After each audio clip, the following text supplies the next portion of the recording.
اس طریقے سے اس میں جو ہے اللہ رب العالمین نے قرآن کی اس آیت میں جو ہے ایک جگہ یہ فرمایا کہ اللہ کے نبی صلی اللہ علیہ وسلم کو لوگ لعن طعن کرتے تھے، لوگ اللہ کے نبی صلی اللہ علیہ وسلم کو لعن طعن کرتے تھے، برا بھلا کہتے تھے، ہنسی مذاق کرتے تھے، تو اللہ رب العالمین نے قرآن کی اس آیت میں ایک جگہ ذکر ہے کہ اے اللہ کے نبی صلی اللہ علیہ وسلم آپ صبر کیجئے، آپ صبر کیجئے، اللہ رب العالمین اس کا بدلہ آپ کو بے حساب عطا فرمائے گا۔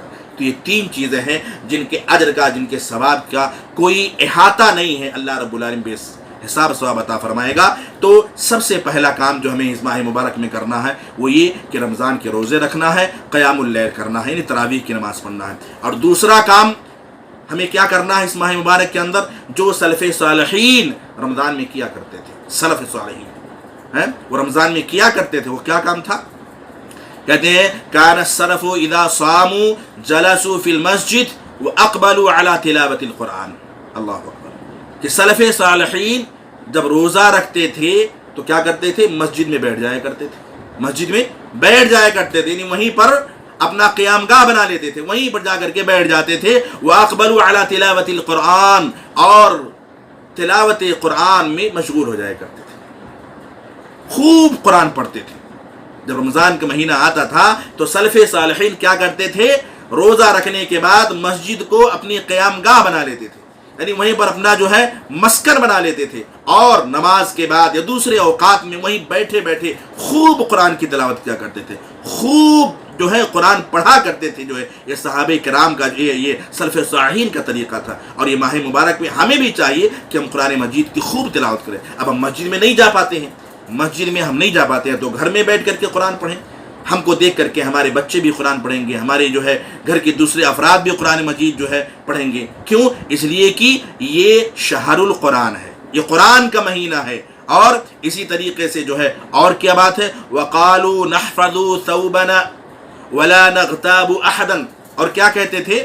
یعنی جا کر کے مسجد میں قیام کرتے، بیٹھے رہتے، قرآن پڑھتے، خوب قرآن کی تلاوت کرتے تھے، یعنی اپنا جو ہے ایک شیوا بنا لیتے تھے قرآن کی تلاوت کرنے کا رمضان کے مہینے میں روزہ رکھنے کے بعد، اور کہتے تھے وَقَالُوا نَحْفَظُوا صَوْبَنَا وَلَا يَغْتَابُ أَحَدًا، کہ ہم نے اپنے روزے کو محفوظ کر لیا، اپنے روزے کو محفوظ کر لیا، اور اس کے ساتھ ساتھ ہم میں سے کوئی شخص غیبت نہیں کرتا، ہم نے اپنے آپ کو غیبت سے بھی محفوظ کر لیا۔ کیونکہ جب دن بھر انسان، ایک مسلمان، ایک مومن بندہ جب روزہ رکھ کر کے دن بھر مسجد میں رہے گا تو ظاہر بات ہے وہ کوئی غلط کام نہیں کرے گا، فحش گوئی نہیں کرے گا، کوئی کسی کی غیبت چغلی نہیں کرے گا۔ لیکن ہم یہ سوچیں کہ بھئی ہم تو مسجد میں جا نہیں سکتے ہیں تو ہم کیسے یہ کام کریں گے؟ میرے بھائیوں، میرے دوستوں، ماں اور بہنوں، نوجوان ساتھیوں، گھر میں بیٹھ کے بھی ہم یہ کام کر سکتے ہیں۔ اگر ہم گھر میں بیٹھے ہیں تو ظاہر بات ہے بیوی بچوں کے ساتھ رہیں گے، ماں باپ کے ساتھ رہیں گے، تو ہم کس کی غیبت کریں گے؟ ہم گھر میں بیٹھ کے قرآن کی تلاوت کریں، گھر میں بیٹھ کر کے قرآن پڑھیں، تو ہم گھر میں بیٹھے بیٹھے بھی اپنے آپ کو غیبت سے بچا سکتے ہیں۔ مجھے وہ حدیث یاد آتی ہے جو میں بارہا بیان کرتا ہوں، عقبہ بن عامر رضی اللہ تعالیٰ عنہ کی روایت ہے، فرماتے ہیں انہوں نے اللہ کے نبی صلی اللہ علیہ وسلم سے پوچھا من نجات یا رسول اللہ، اے اللہ کے نبی صلی اللہ علیہ وسلم نجات کس چیز میں ہے، قیامت کے دن کامیابی کیسے ملے گی؟ تو اللہ کے نبی صلی اللہ علیہ وسلم نے تین چیز بیان فرمائی۔ کیا فرمایا؟ امسک علیک لسانک، سب سے پہلی چیز کیا فرمایا کہ اپنی زبان کو قابو میں رکھو، اور زبان میں آگے غیبت چغلی، انسان جب گھر میں رہے گا تو غیبت نہیں کرے گا، کیونکہ غیبت انسان کس سے کرتا ہے؟ جب اپنے دوست یار کے ساتھ بیٹھتا ہے، چوراہوں پہ جاتا ہے، گلی کوچوں میں، گھر میں رہے گا تو وہ غیبت نہیں کرے گا انشاءاللہ۔ تو اللہ کے نبی صلی اللہ علیہ وسلم نے پہلی نصیحت کی امسک علیک لسانک، اپنی زبان کو قابو میں رکھو، اور دوسری چیز کیا فرمایا؟ ولیسعک بیتک، اور اپنے گھر میں رہو۔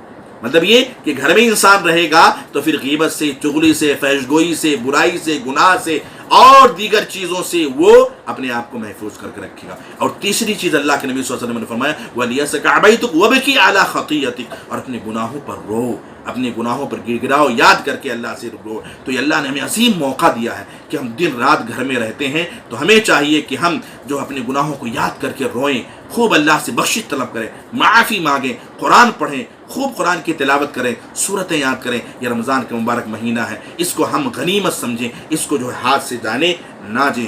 اور آگے دیکھیے اسی طریقے سے امام بخاری رحمۃ اللہ علیہ کی امام جو استاد تھے امام زہری رحمۃ اللہ علیہ، وہ کیا فرماتے ہیں کہ کان الزہری اذا دخل رمضان قال فإنما هو تلاوة القرآن وإطعام الطعام. کہ امام زہری رحمۃ اللہ علیہ جب رمضان کے مہینے میں داخل ہو جاتے تھے تو رمضان جب داخل ہوتا، رمضان آتا تھا تو کیا کہتے تھے؟ فإنما هو تلاوة القرآن، یہ تلاوت قرآن کا مہینہ ہے، قرآن خوب پڑھتے تھے. وإطعام الطعام، اور کہتے تھے کہ یہ لوگوں کو کھانا کھلانے کا مہینہ ہے، یعنی غریبوں کو، مسکینوں کو. اور یہ مشکل گھڑی ہماری اوپر جو آئی ہے، اس میں تو ہمیں اللہ نے ایک اور موقع دیا ہے کہ ہم قرآن پڑھیں، اور جو ہمارے پاس پڑوس رشتہ دار ملنے جلنے جہاں بھی ہم سمجھیں کہ بھائی فلاں آدمی محتاج ہے، غریب ہے، اس تک راشن نہیں پہنچ رہا، اس تک پیسہ نہیں پہنچ رہا، اس تک کھانے کی چیز نہیں پہنچ رہی ہے، تو ہم اس کی مدد کریں. یہ ہم نہیں کر سکتے ہیں تو اپنے کسی ایسے بھائی کے ذریعے جن کو اللہ نے استطاعت دی ہے اس کے ذریعے سے ہم مدد کروائیں. لیکن یہ خاص طور سے اس بات کا ہمیں دھیان رکھنا چاہیے. اور اسی طریقے سے ایک اور چیز اطعام الطعام سے مراد یہ ہے کہ اللہ کے نبی جناب محمد الرسول اللہ صلی اللہ علیہ وسلم نے کیا فرمایا کہ جب رمضان کے مہینے میں اگر کوئی شخص کسی کو افطاری کراتا ہے تو اس افطاری کرانے والے کا ثواب اتنا ہی ملے گا جتنا روزہ رکھنے والوں کو ملتا ہے. تو یہ اطعام الطعام میں داخل ہو گیا. بہرحال تو امام زہری رحمۃ اللہ علیہ اس بات کا بہت خاص خیال رکھا کرتے تھے. تو یہ دوسرا کام تھا جو آپ کو بتایا گیا. اور اسی طریقے سے اس ماہ مبارک میں تیسرا کام کیا ہے جو ہمیں دھیان دینا ہے؟ ہمیں اپنی زبان کو قابو میں رکھنا ہے. جو پہلے بات آ چکی ہے، اپنی زبان کو ہمیں قابو میں رکھنا ہے. اور زبان کو قابو میں کیسے رکھیں گے؟ جب ہم گھر میں بیٹھے رہیں گے، باہر نہیں جائیں گے، تو ہم زبان ہماری قابو میں رہے گی. اور غور کریں کہ رمضان کا مہینہ یہ وہ مہینہ ہے جس میں اللہ رب العالمین نے روزے کی حالت میں حلال چیز بھی حرام قرار دے دیا ہے کہ آپ روزے کی حالت میں حلال چیز بھی استعمال نہیں کر سکتے ہو، حرام ہے ہمارے لیے. تو جب حلال چیز روزے کی حالت میں ایک مومن پر، ایک مسلمان پر حرام ہے، تو بتائیے حرام چیز حلال کیسے ہو سکتی ہے؟ اسی لیے اللہ کے نبی جناب محمد الرسول اللہ صلی اللہ علیہ وسلم نے فرمایا من لم يدع قول الزور والعمل به فليس لله حاجة ان يدع طعامه وشرابه، کہ جو شخص جھوٹ بولنا نہیں چھوڑتا، من لم يدع قول الزور، جھوٹی بات نہ چھوڑے، جھوٹ بولنا نہ چھوڑے، غیبت کرنا نہ چھوڑے، اپنی زبان سے فحش گوئی کرنا نہ چھوڑے، تو فلم يدع قول الزور والعمل به، اس پر عمل کرنا اگر وہ نہیں چھوڑتا ہے، فليس لله حاجة ان يدع طعامه وشرابه، تو اللہ رب العالمین کو اس روزے دار کے روزہ رکھنے کی کوئی ضرورت نہیں ہے، اس کو اللہ رب العالمین کوئی ثواب عطا نہیں فرمائے گا. اس کا روزہ رکھنا بیکار ہے، کوئی مطلب نہیں ہے. تو میرے بھائیوں اور دوستوں، یہ 3 کام ہم نے آپ کو بتائے. 7 کام جو ہے کے لیے ہم نے آج درس رکھا تھا، لیکن وقت زیادہ ہو رہا. انشاءاللہ اگلے درس میں باقی باتیں انشاءاللہ ہم آپ کے سامنے رکھیں گے. یہ جو باتیں آپ کے سامنے بیان کی گئی ہیں کتاب و سنت کی روشنی میں، اللہ سے دعا کریں کہ اللہ رب العالمین ہم سب کو اس پر کامل طور پر عمل کرنے کی توفیق عطا فرمائے. اللہ رب العالمین ہم سب پر سے اس مصیبت کو، اس بلا کو دور کر دے. اے اللہ امت مسلمہ، پوری امت، پوری دنیا، پورا ملک جو ہے جو جس بیماری میں، جس وبا میں مبتلا ہے، اللہ رب العالمین ہم تجھ سے دعا کرتے ہیں کہ اللہ تعالیٰ ہمارے اوپر سے اس بیماری کو، اس پریشانی کو دور کر دے. اللہ ہمارے لیے اپنے گھر کے دروازے کو کھول دے. اللہ ہمارے گناہوں کو معاف فرما دے. اللہ رب العالمین ہماری نیکیوں کو، عبادات کو، قرآن کی تلاوت کو قبول فرما لے. آمین. تقبل یا رب العالمین. اقول قولی ھذا واستغفروہ انہ ھو الغفور الرحیم. وسلام علی المرسلین والحمد للہ رب العالمین.